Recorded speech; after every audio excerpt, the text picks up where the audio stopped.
Merci Thérèse Herluc d'avoir accepté notre invitation sur Nofi. Nous sommes ravis.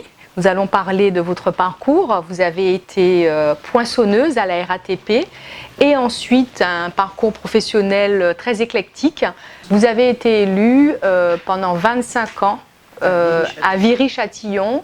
Vous avez été conseillère municipale, adjointe au maire. Parlez-nous un peu de ce parcours. Vous arrivez en France à quel moment, en quelle année ? Je suis arrivée à Paris en 1966. Ensuite, je ne voulais pas faire la femme au foyer, comme on dit. Donc, j'ai essayé de trouver un travail sans tarder. Ce travail, c'était la RATP, pas le plus facile, mais pour moi, il fallait que ça avance. Donc, j'ai fait 8 années à la RATP, j'ai gravi les échelons.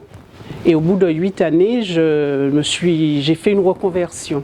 Donc au début, quand vous arrivez à la RATP, vous êtes poinçonneuse. Je suis poinçonneuse et j'ai passé les examens, les concours pour être caissière, pour être chef de station. Et juste au moment où ils acceptaient que les femmes conduisent les bus, là, je ne suis pas allée jusque-là parce que mon mari ne voulait pas que je continue. Je venais d'avoir quand même 4 enfants en 3 accouchements, si on peut dire les choses. Et de ce fait, j'ai pris des cours chez Pigier, ça existait chez Pigier, et je me suis retrouvée au ministère de l'Équipement. Et j'ai terminé ma carrière fonctionnaire au ministère de l'Équipement. Et là aussi, j'ai gravi les échelons. J'ai commencé au bas de l'échelle et j'ai terminé cadre B. Et voilà.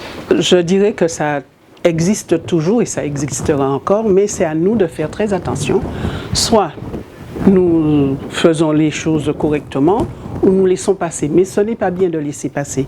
Dans mon exemple là, je dirais que cette personne que je devais remplacer n'était sûrement pas contente de voir que j'arrive et que je dois prendre la responsabilité d'un grand pôle dactylographique. Et elle s'est permise de dire, vous allez accepter qu'une noire vous dirige. Mais elle pensait que c'était tombé comme ça. Et moi, je n'ai pas laissé passer parce que je me dis, on laisse passer 1 fois, 2 fois et après. Tandis que là, j'ai dit non, je ne laisse pas passer. J'ai fait ce qu'il y avait lieu de faire et du coup, j'étais respectée au ministère de l'Équipement. Durant votre parcours professionnel et personnel, avez-vous été victime du racisme ?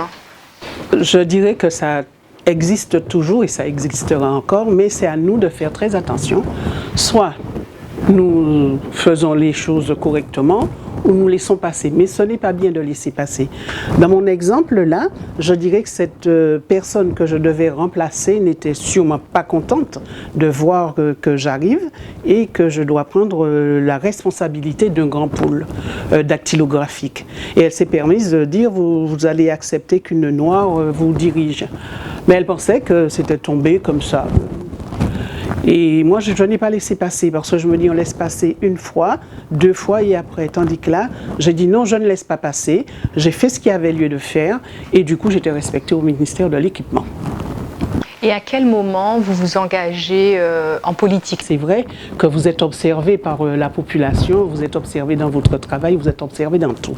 Et je faisais du syndicalisme à la RATP et quand je suis arrivée au ministère, un syndicaliste m'a fait savoir que je fais du syndicat, mais il me voit faire autre chose.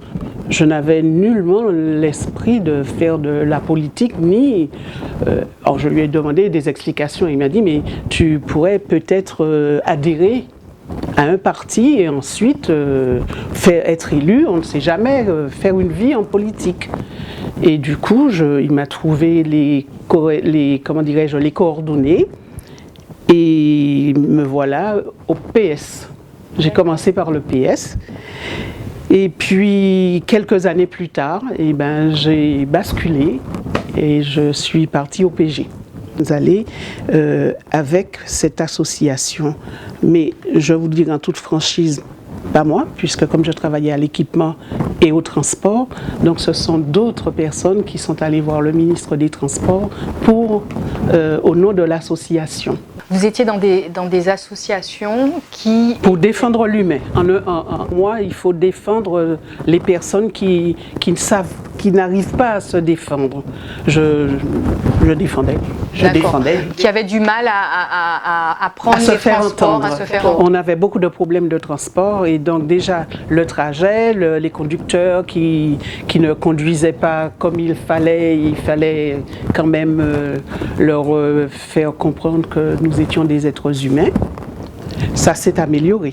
À Viry-Châtillon, en tant que conseillère municipale et adjointe au maire, quelles a été principalement vos activités? Dans quelle commission étiez-vous? Alors, donc, j'ai fait un mandat, je disais, dans l'opposition.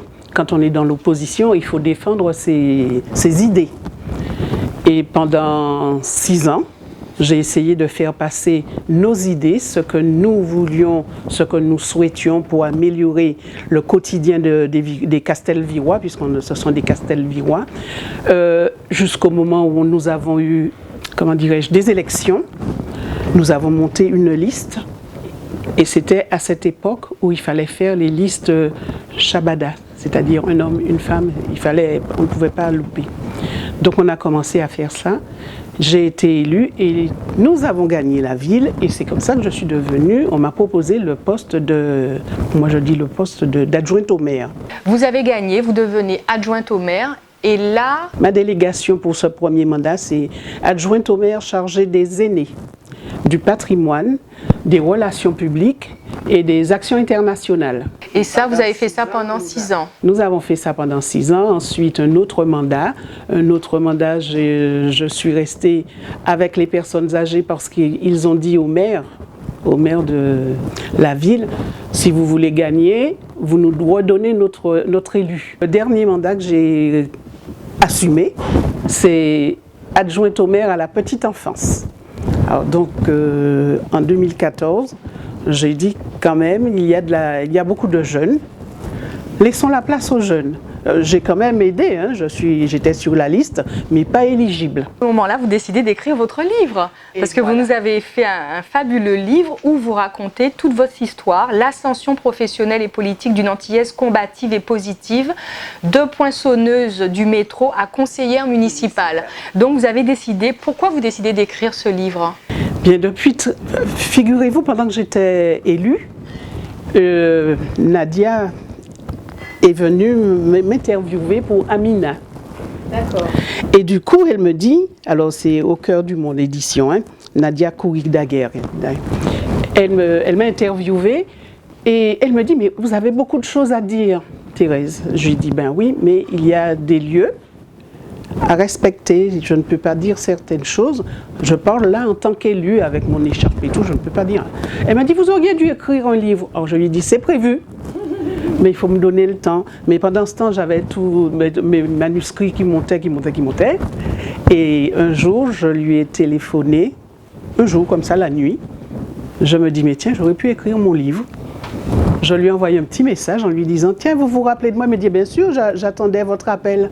Elle me dit, vous êtes prête? Alors je lui dis, ben oui, est-ce qu'on peut? Parce que vraiment, j'ai eu des hauts et des bas et là, je suis prête. Alors vous avez eu énormément d'activités, hein, associatives, politiques, professionnelles, et vous avez eu 4 enfants. J'ai eu 4 enfants en 27 mois. Pourquoi? En cette période-là, il n'y avait pas, aujourd'hui, il y a des triplés, des quintuplés et autres, mais en ce temps-là, il y avait beaucoup moins. Et c'est parce que j'ai eu 2 gamins, 9 mois de différence, et des jumeaux après. Donc ça m'a fait, c'est la sage-femme de ce temps-là qui me disait, j'ai jamais vu ça encore, 4 enfants en 27 mois, il faut le faire. Est-ce que vous aviez déjà une activité professionnelle quand vous aviez... Ah oui. En 68, j'étais à la RATP et les enfants grandisseront, c'est la raison pour laquelle j'ai quitté la RATP, parce que je me disais, je ne peux pas continuer avec ces horaires et suivre mes enfants. Vous avez passé des concours pour... rentrer à l'équipement et voilà. Très bien. Merci Thérèse.